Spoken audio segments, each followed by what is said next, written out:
Всем привет! Всем здрасте, дорогие друзья, с вами Кисель. Пришло время подробненько поговорить про колонизацию систем в вашей любимой игре или Dangerous, потому что это нифига не простое занятие, как оказалось. Начнем с того, как начать. Вам нужна обитаемая система, и в ней, на станции, будет доступен контакт колонизация системы, после чего вы выбираете систему на расстоянии до 15 световых лет от нее для последующей колонизации. И да, сейчас это дело недоступно, потому что фронтиры все сломали и временно отключили.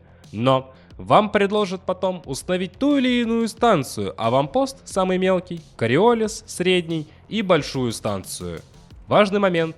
При постройке космических или наземных объектов независимо от их будущих посадочных площадок вы можете завозить ресурсы на больших кораблях. И приятный момент. Вы можете затащить с собой фракцию. В моем случае пролезла моя минорная фракция Supreme Dynamic Corporation, которая приписана к моей эскадре. А другие фракции, которые будут в новой системе, придут из системы, где вы заказывали колонизацию. Если вы соло-игрок, выше Кориолиса идти не рекомендую, потому что вам нужно будет завозить товар для постройки, и завозить очень и очень много. И если за месяц вы это не успеете сделать, то все сбросится. И важный момент. Первая станция в системе требует ресурсов больше, чем для повторной постройки в той же системе. Один момент упустил, и вот в чем дело. После того, как вы застолбили систему, вам нужно прилететь туда, к звезде, и поставить колонизационный маяк. Если вы не можете найти это место, зайдите в первое меню, и там у вас у звезды будет место под него. Прилететь, выбрать новый модуль, который стоит по умолчанию в вашем корабле, и запуститься. Прилетит колонизационный корабль в систему, где должна стоять станция, и вы будете завозить товар.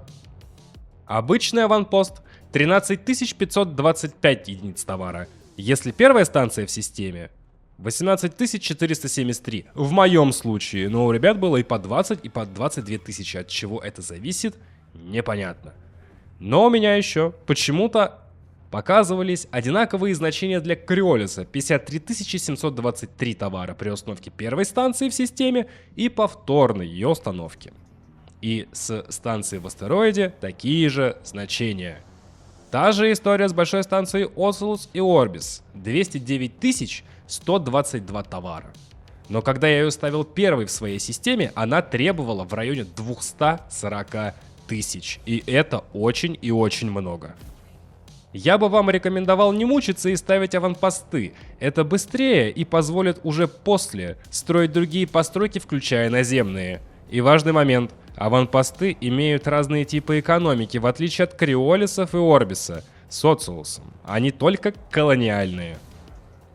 Если после первой своей станции вы поставили что-то, то, что вам не понравилось, отменить постройку вы никак не можете. Спасибо фронтирам огромное и низкий поклон.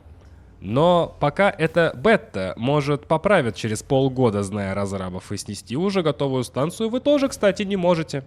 Так что продумывайте все заранее, пока фронтиры не поправят. Или не поправят.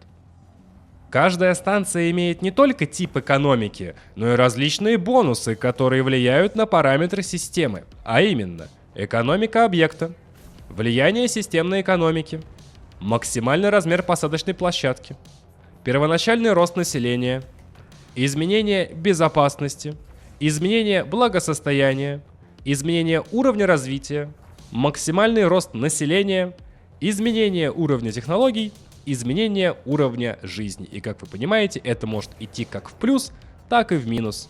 И вы нигде в игре не посмотрите эти значения для вашей системы.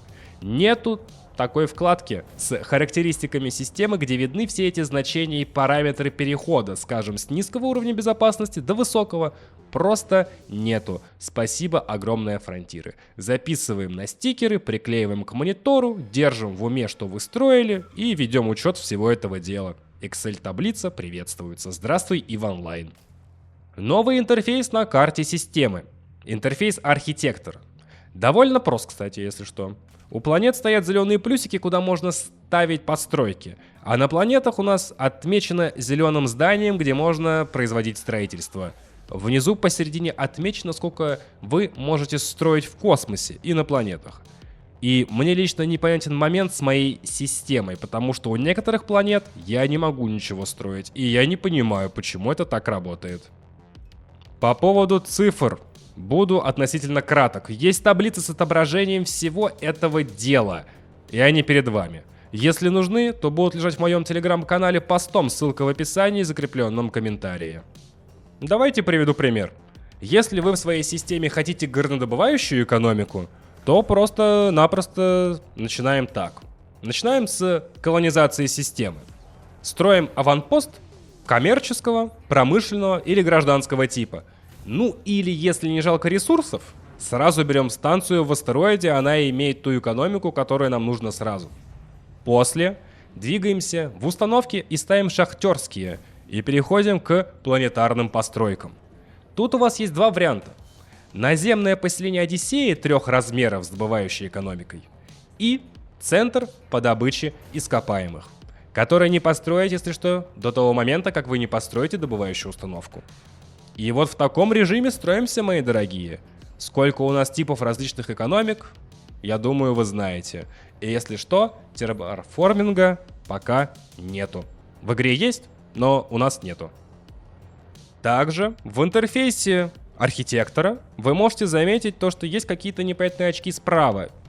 Поговорим про эти очки строительства. Их два вида. 2-го уровня и 3-го. Здания 1-го уровня дают очко 2-го уровня и ничего не требуют, кроме ресурсов для постройки.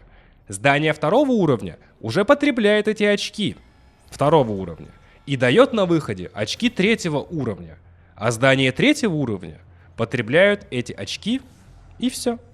То есть с наскока большую станцию в системе вы не построите. Но вы можете построить первой станцией в системе ее, что даст более вкусные бонусы, чем более мелкая станция. Вот пример характеристик аванпоста, Кориолиса и Орбиса. Бонусы совершенно разные по количеству. Но очень не хватает вкладочки, где их можно посмотреть для вашей системы, не правда ли? В наземном строительстве вы также можете ставить аванпосты, аналог космических аванпостов, и планетарные порты, аналог больших станций в космосе. Но бонусы у них разные. Опять-таки, перед вами примеры большой космической станции Орбис и наземного порта. Обратите внимание на бонусы к населению. Они разные. Плюс, в космосе вы можете строить из любого места, что хотите. Но чтобы строить на планете, на эту планету нужно прилететь, спуститься и воспользоваться новым модулем, чтобы вызвать контекстное меню установки. Каждая постройка производит и потребляет разные товары. Это важный момент, который стоит уточнить. Но пока мне лично непонятно, как сделать аналог Шенрарт и Дезера, чтобы были все модули и корабли доступны в системе. И, конечно же, присутствуют наземные интерьеры, задания для ног, задания для кораблей. Все по классике, как и было до этого на станциях NPC. Чем больше у вас населения, тем больше вы будете зарабатывать. Но значение выплат на душу населения будет разное, в зависимости от характеристик системы, которые вы наберете, строя те или иные станции. И инфы нет, повторюсь. В меню архитектора или меню колонизации нету, придется вручную все это выписывать. Может быть, со временем это поменяется и будет такая вкладка, так как сейчас это все еще бета-тест. Это прям очень сильно просится.